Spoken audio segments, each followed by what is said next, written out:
Welcome back to another episode of We Roguelike It. I'm your host, Boston. Joining me, as always, is Moonpeer. Hello, all.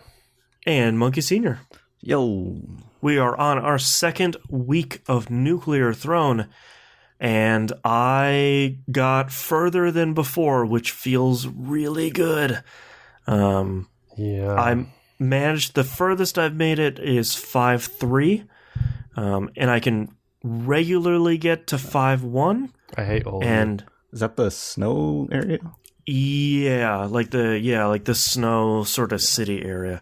And man, 5-1 is tough enough, but boy, is 5-3 really rough. The boss is tough, and the whole screen is just like shoulder to shoulder full of enemies. Great. Just the one time I got there and I had a really strong run, the IDPD decided to bust in two portals at the same time while the enemies were there and while the boss was there. So I got destroyed. Just completely. I made it up to 4-1, and at this point, don't get me wrong, at this point, I'm used to Monkey being further than me because Monkey is a child and has all the time in the world. And he's just playing better at this stuff than we are. Yes. I'm not used to it. Boston being better than I am. This is the scary thing. Right. I played a lot this weekend. I had Minecrafting to do, so I played less than this that I would like. Sure. Yeah. But yeah, I got up to 4-1 and promptly got hammered down. But is that the crystal place? Yeah, I think so. That place is rough. Yeah, those crystals shoot really fast. Yeah. Here's my question. Why do I keep playing as Melting? That's a great question. As soon as I unlocked the robot, that's the only guy I'm playing as. I haven't tried him yet, but like I just like pulling the left trigger and watching the bodies go boom. Mm-hmm. Yeah, like, I like playing as a robot, pulling the left trigger and eating a gun. Okay, that's pretty great. It's really good. Since you're playing as Melting, you're building up your dodging skills, I guess. So, yeah. I mean, that's so. helpful. As soon as you play someone else, you're like, oh, I actually have health. Honestly, that actually did help a lot because I did do I was testing out the melee attack, the melee weapon theory, this week as well.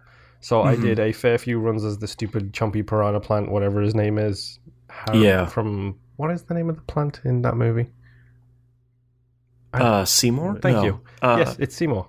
I was playing as Seymour a fair bit this week. Or Audrey or something. I don't know. Wait. That movie. Seymour, Rick Moranis, and Audrey is the plant. Yes, I think it was because he says Monkey has no idea what we're talking about. Yeah. No idea. Yeah. It's okay. But yeah, I did a few runs as Audrey and really got into it a little bit, and then I was like, I'm gonna test the melee weapons. Audrey is the one to play if you want to play melee because that speed is so useful.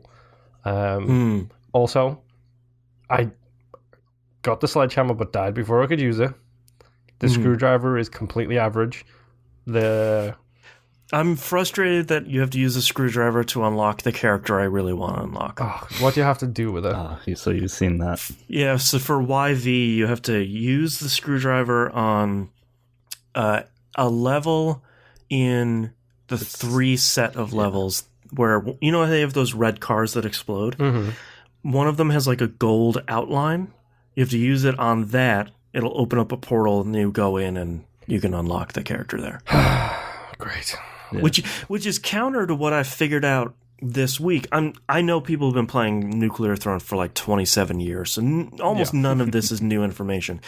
But one of the loading screens says, why don't you try just not opening chests? And I was like, well, fine. I will, game, if you want to be sassy about it.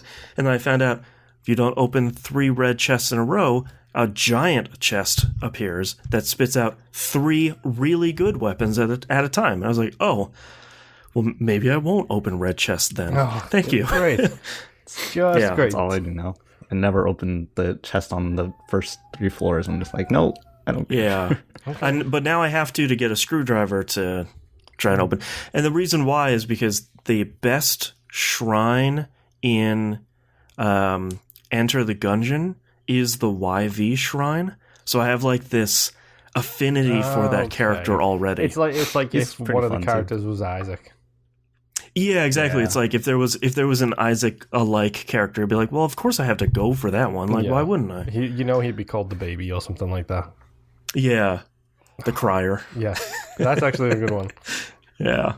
I think he's great too because he has a super random ability. Like it doesn't have anything to do with like how you're playing the game, but if you press a button, he makes an air horn sound.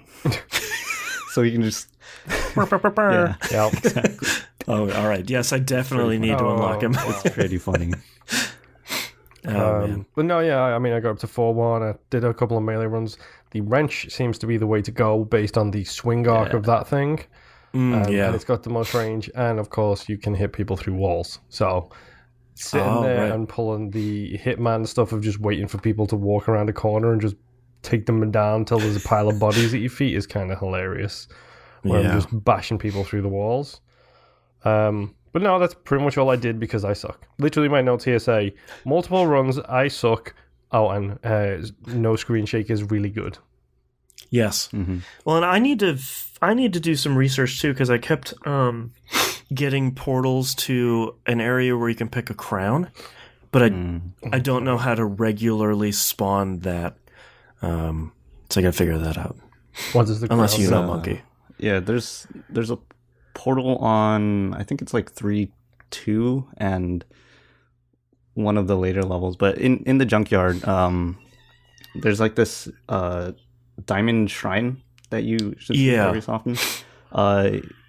You shoot that a bunch to open it, and then you kill everything around it. And the rads you usually get go to the portal, and then once it's fully charged, you destroy it, and then you get to go into there.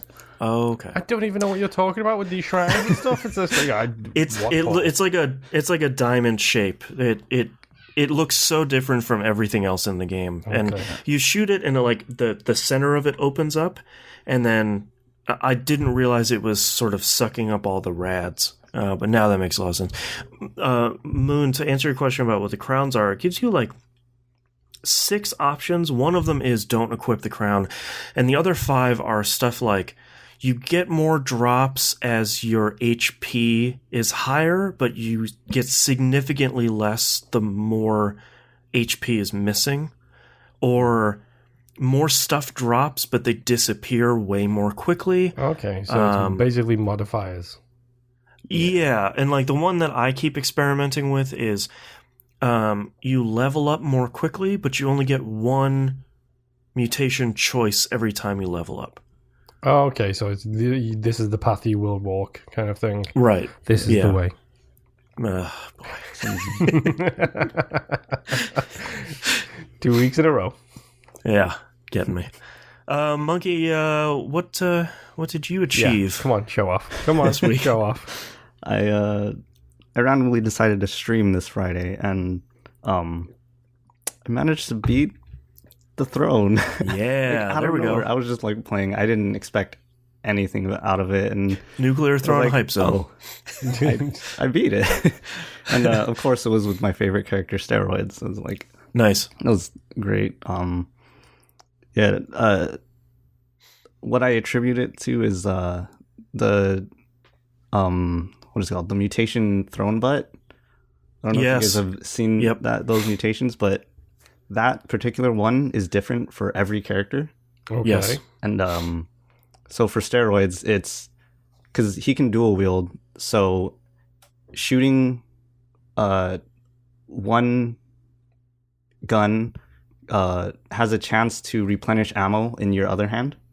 Oh, wow. So if you fire both at the same time, that chance is slightly higher than if you just fire one at a time. Wow. So yeah, I was just shooting. I think it was like one of the assault rifles and then a shotgun. Jeez. And I was just holding down both mouse buttons, just spraying everywhere. It was pretty great. Yeah, the robot gets better nutrition when you pick up Throne Butt. So the bonuses of eating a gun is improved. Yeah, which is now I need to see what Melting's Throne Butt is. Geez. Yeah.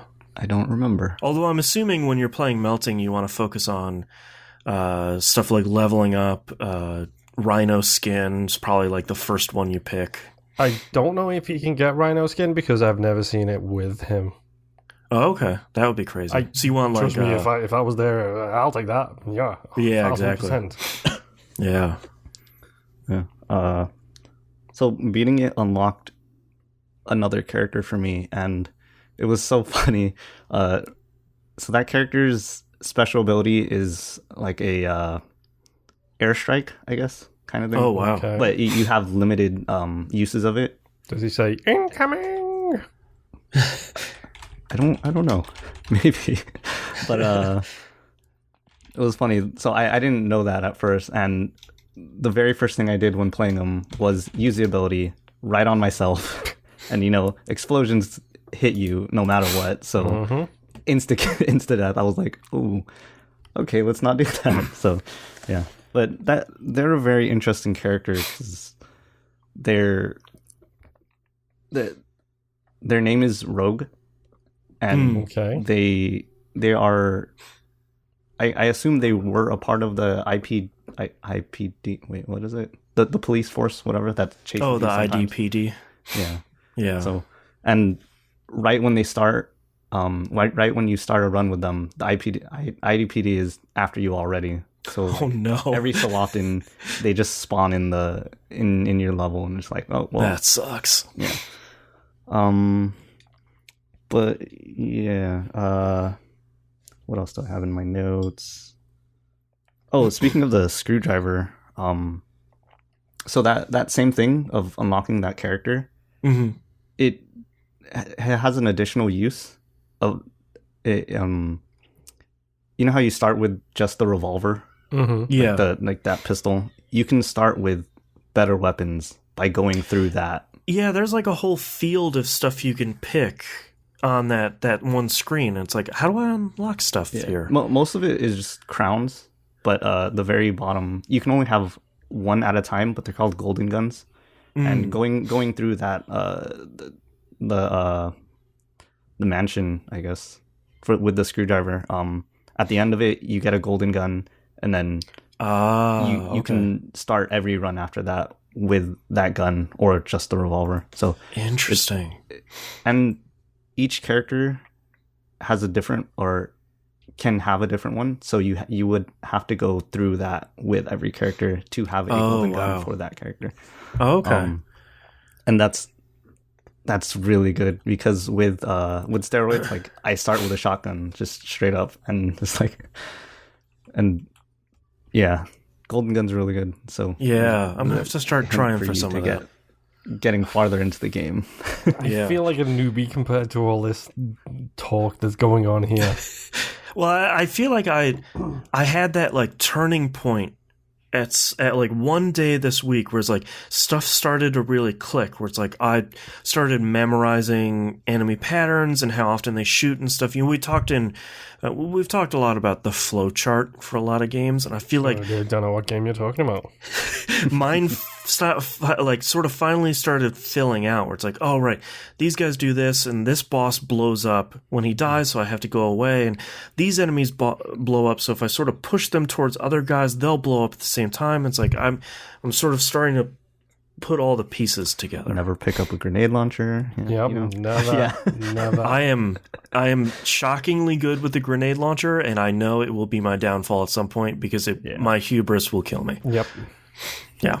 Moon, I just looked up what the throne butt does for melting, and it causes his special to emit 3 explosions per body instead of just 1. So, unstoppable. Yeah, 1 person dead, the rest of the level dead. Because the thing with his things as well is like, if you kill 1 person and use that explosion to kill somebody else, then their corpses appear for blowing up as well. So it can literally end up. But I think the lowest amount of kills I have actually done without using that is like 3, and everything else on the level just died. Yeah, it's like, oh, you got a horde of maggots coming at me. 1 dead, all dead, everything else dead. Yeah, you would really like Diablo 3's Necromancer because it is that very thing. Mm-hmm. All right, any closing thoughts for Nuclear Throne this week? There seems to be a reason that this thing is held up as high as it is. Yeah, I was sort of thinking while I was playing it, like, this Nuclear Throne is the type of roguelike I fell in love with. That it's this. It's There's Isaac. no story. It's Isaac. Yeah. Well, there's no story. Like, it's very straightforward. It's very fast, and it very much has one of those things where it's like, if I make it to floor 1, 2, and I die, that's fine. If I make it to 5, 3, and I die, that's fine. Because I could just do another run, and I can just have like one more run for like 2 straight hours. Yeah, and it's relatively fast too. Because my time for beating the thing was I think it was like 45 minutes. Mm-hmm. That's not bad. It wasn't too long. Yeah. All right. Well, thank you very much, everyone, for listening, and we'll see you all next run. Bye. Bye.